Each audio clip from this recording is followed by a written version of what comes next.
वेत्तारं कर्मभूभृतां ज्ञातारं विश्वतत्त्वानां वंदे तद्गुणलब्धये। बोलो देवादेव श्री वर्धमान भगवान की, परम पूज्य गुरु आचार्य श्री विद्यासागर जी महाराज की।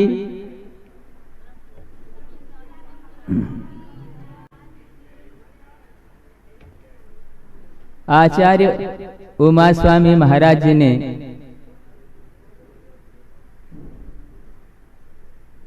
तत्वार सूत्र ग्रंथ के माध्यम से 10 अध्याय के माध्यम से भव्य जीवों के लिए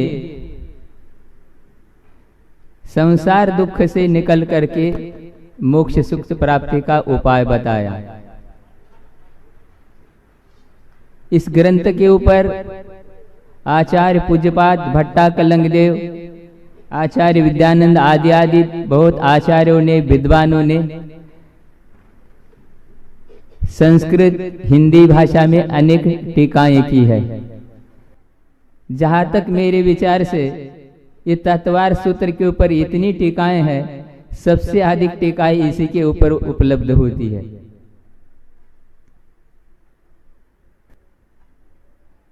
प्रथम अध्याय के प्रथम सूत्र में आचार्य महाराज जी ने सूत्र दिया, सम्यक दर्शन ज्ञान चारित्राणि मोक्ष मार्ग है।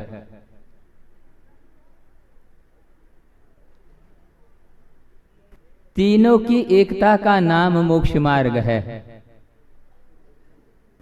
वर्तमान में अनेक लोग स्वाध्याय करते हुए भी इस सूत्र का अर्थ यथार्थ नहीं लगा पाते।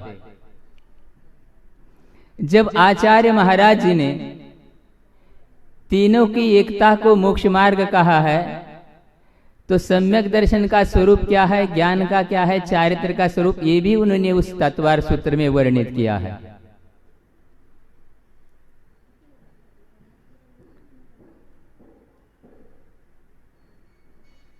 चारित्र का अर्थ उनको जो अभिप्रेत है, उस चारित्र को ही हमको इसमें स्वीकारना चाहिए।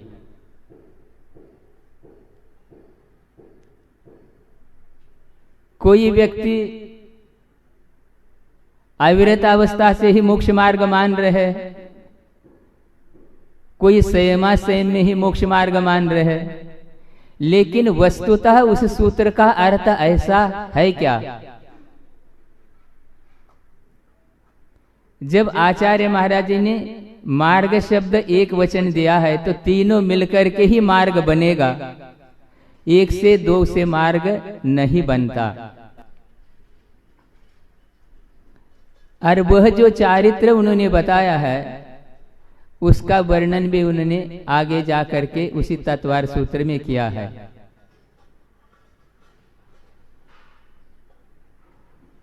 सामायिक आदि जो 5 प्रकार का चारित्र है, वही चारित्र इस प्रथम सूत्र में उनको अभिप्रेत है। यह हमको हमेशा स्मरण रखना चाहिए। इसलिए तीनों की एकता रूप मार्ग जो होता है, वह सकल संयमी में ही होता है, नीचे के गुण स्थान में नहीं होता। ये आचार्य महाराज का टीकाकारों का अभिप्राय स्पष्ट है।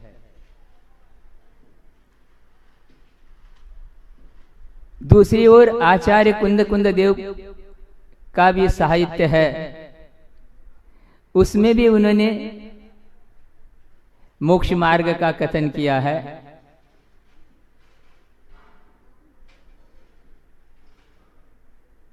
गुरु महाराज जी के माध्यम से हम लोगों को समय सार आदि ग्रंथ पढ़ने का भी अवसर आया,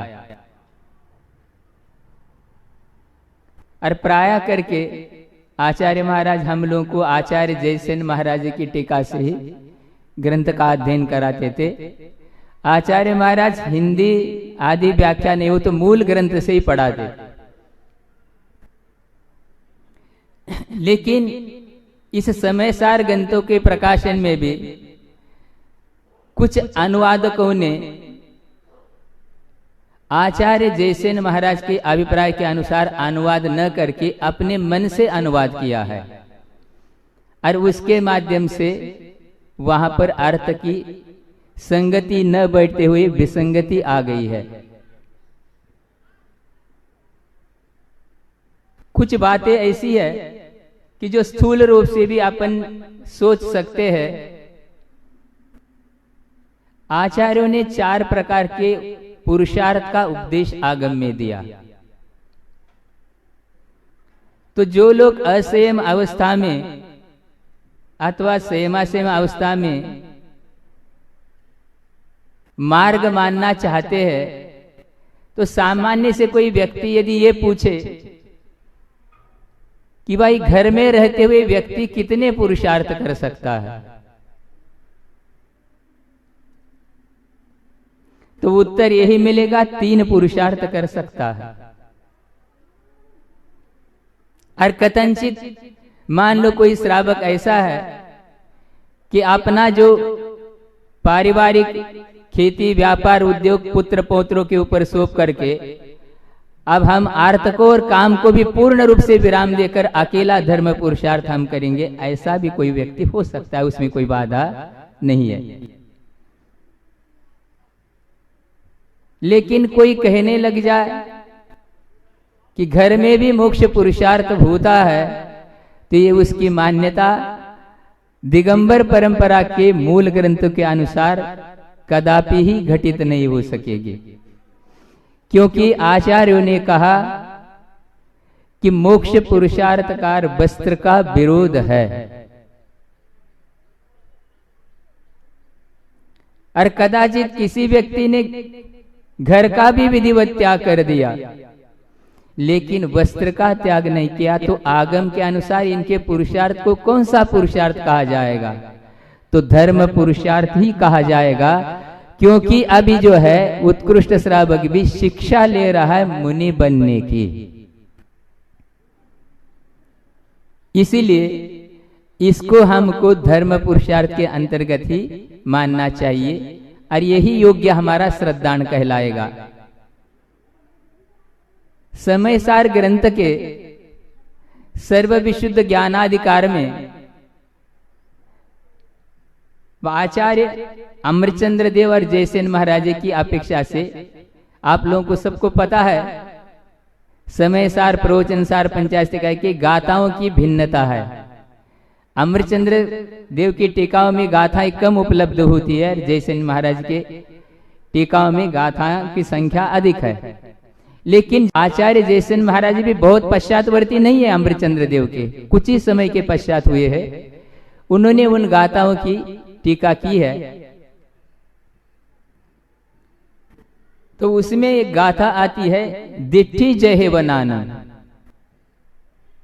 मतलब दृष्टि जो है केवल पदार्थ को देखती है, करता धरता नहीं है उसकी आंख जो होती है।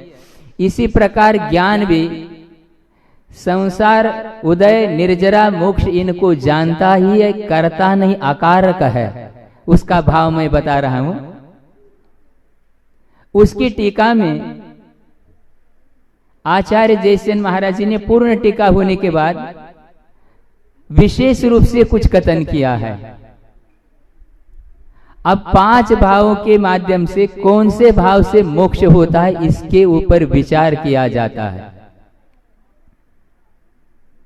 और एक कारिका दी उन्होंने, उसमें मोक्षम कुर्वन्ति मिश्रोक्षमिक चायिका विदा बंधम आवदेको भावो निष्क्रिय पारिणामिक। मोक्ष को करने वाले 3 भाव है, औक्षमिक, क्षायोक्षमिक और क्षायिक। और पारिणामिक भाव जो है संसार का भी और मोक्ष का भी कारण नहीं, वो निष्क्रिय है। तो उसके टीका में उन्होंने खुलासा किया है,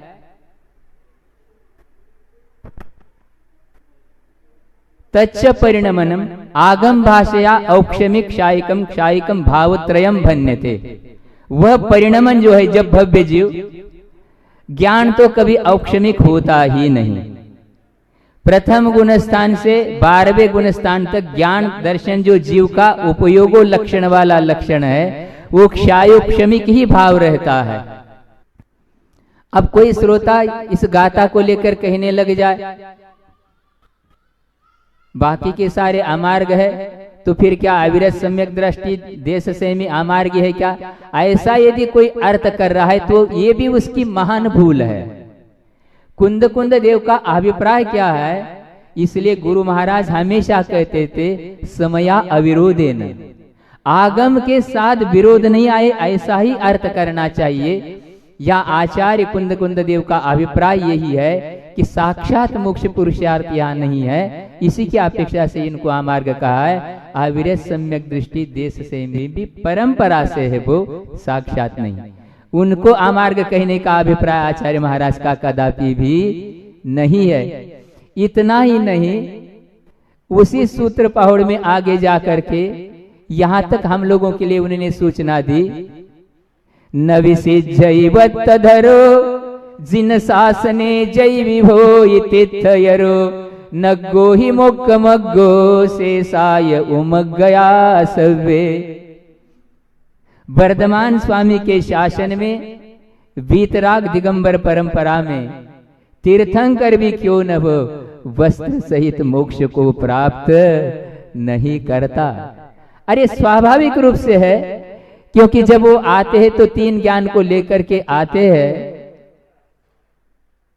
तो क्या वही मान लो मार्ग, वैसे ही तीन पृथ्वी से भी आने वाले हैं, फिर वो तो स्वभाव से ही नग्न है, वही मोक्ष पुरुषार्थ मान लो, क्या बाधा है।